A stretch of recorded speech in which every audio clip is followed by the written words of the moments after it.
പാകിസ്ഥാനെതിരായ American ദൗത്യം വിജയിച്ച ശേഷം തിരുവനന്തപുരം MP ശശി തരൂർ നിർണായകമായി രാഷ്ട്രീയ തീരുമാനങ്ങളെടുക്കാൻ സാധ്യത. നിയമസഭയിലെ പ്രതിപക്ഷ നേതാവ് രാഹുൽ ഗാന്ധിയുടെ ഈഗോ അതിരുകടക്കുന്ന സാഹചര്യത്തിലാണിത്. പാകിസ്ഥാനെതിരായ നിലപാട് വിശദീകരിക്കാനുള്ള പ്രതിനിധി സംഘത്തിലേക്ക് തന്റെ പേര് കോൺഗ്രസ് വെട്ടിയത് ശശി തരൂരിന് വേദനയായി മാറിയിട്ടുണ്ട്. നിരന്തര അവഗണന പാർട്ടിയിൽ നിന്നുണ്ടാകുന്നു. കേരളത്തിൽ തനിക്കുള്ള ജനപിന്തുണ അറിയാമായിരുന്നിട്ടും ഈഗോ തുടരുന്നതാണ് ശശി തരൂരിനെ വേദനിപ്പിക്കുന്നത്. BJPയിൽ പോകില്ലെന്ന നിലപാടാണ് ശശി തരൂർ ഇപ്പോൾ എടുത്തിരിക്കുന്നത്. എന്നാൽ രാജ്യസേവനത്തിന് വേണ്ടി ഏത് പദവിയും ഏറ്റെടുക്കുമെന്നും അദ്ദേഹം പറഞ്ഞു. ഇതോടെ ഐക്യരാഷ്ട്രസഭയിലെ ഇന്ത്യൻ പ്രതിനിധിയായി തരൂർ മാറുമെന്ന സൂചനയും സജീവമാണ്. ജനീവ കേന്ദ്രമാക്കി പ്രവർത്തിക്കുന്ന അമേരിക്കയുടെ അടക്കം പിന്തുണയിൽ ഐക്യരാഷ്ട്രസഭയുടെ ഭാവി സെക്രട്ടറി ജനറൽ തെരഞ്ഞെടുപ്പിൽ തരൂർ മത്സരിക്കുമെന്നും സൂചനയുണ്ട്. പ്രധാനമന്ത്രി നരേന്ദ്രമോദി ഇതിന് പ്രത്യേക താല്പര്യം കാണിക്കുന്നുവെന്നും സൂചനയുണ്ട്. ഐക്യരാഷ്ട്രസഭയിലെ ഇന്ത്യയുടെ സ്ഥിരം പ്രതിനിധി മുതിർന്ന IFS ഉദ്യോഗസ്ഥരാണ്. രാജ്യ താല്പര്യം അവരിലൂടെ ലോകം അറിയുന്നുണ്ട്. എന്നാൽ പാകിസ്ഥാനുമായുള്ള നയതന്ത്ര പോരിൽ ശശി തരൂരിനെ പോലൊരു നേതാവിനെ ഐക്യരാഷ്ട്രസഭയിൽ നിയോഗിക്കാൻ മോദിക്ക് താല്പര്യമുണ്ട്.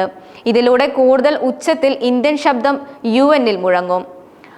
ഐക്യരാഷ്ട്രസഭയുടെ മുൻ അണ്ടർ സെക്രട്ടറി കൂടിയായ തരൂറിന് മികച്ച വിദേശ ബന്ധങ്ങളുണ്ട്. ഇതെല്ലാം രാജ്യത്തിന് അനുകൂലമാകുമെന്നാണ് ഈയൊരു തീരുമാനത്തിന് പിന്നിലുള്ളത്. ഇതിനൊപ്പം മറ്റു ചില പദ്ധതികളും തരൂരിനുണ്ട്. കേരളത്തിൽ കേന്ദ്രീകരിച്ച് സ്വതന്ത്ര രാഷ്ട്രീയ പ്രവർത്തനമാണ് മനസ്സിലുള്ള ലക്ഷ്യം.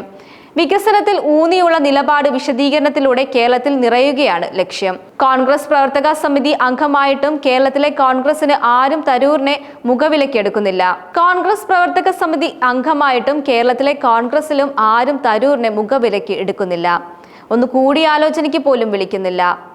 പുതിയ KPCC അധ്യക്ഷനെ തിരഞ്ഞെടുത്തതിൽ പോലും അഭിപ്രായം തേടിയില്ല.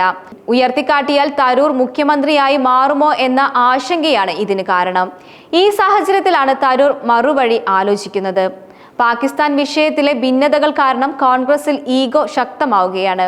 തനിക്കെതിരെ കോൺഗ്രസ് ഹൈക്കമാൻഡ് നടപടി എടുക്കുമെന്നാണ് തരൂരിന്റെ പ്രതീക്ഷ. അതിനുശേഷമാകും രാഷ്ട്രീയത്തിലെ ഭാവി കാര്യങ്ങൾ പ്രഖ്യാപനം നടത്തുക. കേരളത്തിൽ മുസ്ലിം ലീഗ് അടക്കം തരൂരിനെ പ്രതീക്ഷയായി കാണുന്നുണ്ട്. ഇതെല്ലാം കോൺഗ്രസിലെ ചില നേതാക്കളെ അസ്വസ്ഥപ്പെടുത്തുന്നുമുണ്ട്. അതിനിടെ തരൂരിന് അമേരിക്കയിൽ ഇന്ത്യയുടെ സ്ഥാനപതി അടക്കമുള്ള പദവികൾ കേന്ദ്ര സർക്കാർ നൽകാൻ തയ്യാറാകുന്നു എന്ന സൂചനയുമുണ്ട്. ഭാവി രാഷ്ട്രപതി, ഉപരാഷ്ട്രപതി പദവിയിലേക്കും പരിഗണിച്ചേക്കാം. കേരളത്തിൽ തരൂരിനെ മുഖ്യമന്ത്രിയായി ഉയർത്തി നിയമസഭ തെരഞ്ഞെടുപ്പ് നേരിടുന്നതും പരിഗണിക്കുന്നുണ്ട്.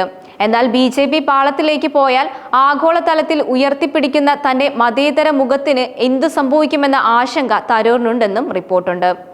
അതുകൊണ്ടാണ് BJPയിൽ പോകാതെയുള്ള മറ്റു രാഷ്ട്രീയ വഴികളും സാധ്യതകളും തരൂർ നോക്കുന്നത്. ഐക്യരാഷ്ട്രസഭയുടെ സെക്രട്ടറി ജനറലാകാൻ തനിക്കിപ്പോഴും സാധ്യതയുണ്ടെന്ന് തരൂരിനറിയാം.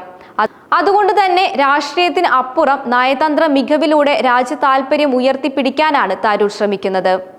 യുദ്ധമോ യുദ്ധസമാന സാഹചര്യമോ ഉണ്ടായാൽ കേന്ദ്ര സർക്കാരിനൊപ്പം ഇനിയും അടിയുറച്ചു നിൽക്കും. അതിന്റെ പേരിൽ കോൺഗ്രസിൽ എന്ത് സംഭവിച്ചാലും കുഴപ്പമില്ല. തന്റെ നടപടി എന്താണെങ്കിലും അത് എടുക്കുമെന്നാണ് തരൂരിന്റെ പക്ഷം. തിരുവനന്തപുരം ലോക്സഭയിൽ നിന്നും 5ാമതൊരു മത്സരത്തിനില്ലെന്ന് തരൂർ പ്രഖ്യാപിച്ചിട്ടുണ്ട്. അതുകൊണ്ട് തന്നെ ഇനി ലോക്സഭാ മത്സരത്തിലും തരൂർ ഉണ്ടാവില്ല. ഐക്യരാഷ്ട്ര പ്രതിനിധിയായി പോകേണ്ട സാഹചര്യം വന്നാൽ MP സ്ഥാനം തരൂർ രാജിവെക്കും. MP സ്ഥാനം നിലനിർത്തി ആ പദവി തുടരണമെന്നും അദ്ദേഹം ആഗ്രഹിക്കുന്നില്ല. എന്നാൽ MP സ്ഥാനം നിലനിർത്തി ആ പദവി തുടരാനും അദ്ദേഹം ആഗ്രഹിക്കുന്നുണ്ട്. BJPയിലേക്ക് തരൂർ എത്തിയാൽ MP പദരാജി ഉറപ്പാണ്. അങ്ങനെ വന്നാൽ BJPയുടെ കേരളത്തിലെ മുഖച്ഛായ തന്നെ മാറും. അത് തരൂർ തന്നെ മാറ്റും. RSSനോടും തരൂരിനോടും എതിർപ്പില്ല. MP സ്ഥാനം രാജിവെച്ചാൽ തിരുവനന്തപുരത്തു നിന്നും പകരം രാജീവ് ചന്ദ്രശേഖർ മത്സരിക്കും. ജയിച്ചാൽ രാജീവ് കേന്ദ്രമന്ത്രിയാകും. ഇതെല്ലാമാണ് തരൂർ BJPയിൽ എത്തിയാൽ സംഭവിക്കുക. പഹൽഗാം ഭീകരാക്രമണത്തിന്റെയും ഓപ്പറേഷൻ സിന്ദൂരിന്റെയും പശ്ചാത്തലത്തിൽ ഇന്ത്യൻ നിലപാട് വ്യക്തമാക്കാൻ വിദേശ രാജ്യങ്ങൾ സന്ദർശിക്കാനുമുള്ള പ്രതിനിധി സംഘത്തിലേക്ക് കോൺഗ്രസ് നൽകിയ പട്ടികയിൽ പേരില്ലാത്ത ശശി തരൂരിനെ നിയോഗിച്ച സർക്കാർ നടപടിയും പ്രതിനിധി സംഘത്തിലെ നയിക്കാനുള്ള തരൂരിന്റെ തീരുമാനവും സംബന്ധിച്ച് കോൺഗ്രസിനുള്ളിൽ ഉരുത്തിരിഞ്ഞ അസ്വസ്ഥത ചില്ലറയൊന്നും തന്നെയല്ല. അതിപ്പോൾ മൂർച്ഛിച്ചിരിക്കുകയാണ്. ഇന്ത്യ സഖ്യത്തിലെ ഘടകകക്ഷികളിലും ഇതിനെ ചൊല്ലി അതൃപ്തി പുകയുകയാണ്. BJP സർക്കാരിന്റെ സമ്മർദ്ദത്തിനും തരൂരിന്റെ കർശന നിലപാടിനു മുന്നിൽ ഒടുവിൽ ഹൈക്കമാൻഡ് വഴങ്ങിയെങ്കിലും വിഷയത്തിൽ പാർട്ടി പോവഴികൾ തേടുന്നുണ്ടെന്ന് കോൺഗ്രസ് വൃത്തങ്ങൾ പറയുന്നു. പ്രതിനിധി സംഘത്തിലേക്ക് ശശി തരൂരിനെ ഉൾപ്പെടുത്തിയത് മാത്രമല്ല, കോൺഗ്രസ് നൽകിയ പട്ടികയിൽ 4-ൽ 3 പേരെയും ഒഴിവാക്കി സർക്കാരിന്റെ നടപടിയും രാഹുൽ ഗാന്ധിക്കും കോൺഗ്രസ് നേതൃത്വത്തിനും വലിയ ക്ഷീണമാണ് ഉണ്ടാക്കിയിരിക്കുന്നത് എന്ന് കോൺഗ്രസ് വൃത്തങ്ങൾ പറയുന്നു. പാർലമെന്റിന്റെ വിദേശകാര്യ സ്റ്റാൻഡിംഗ് കമ്മിറ്റി ചെയർമാൻ സ്ഥാനത്ത് നിന്നും തരൂരിനെ പിൻവലിക്കാൻ കോൺഗ്രസ് തീരുമാനിച്ചേക്കുമെന്നുള്ള സൂചനകളും വരുന്നുണ്ട്.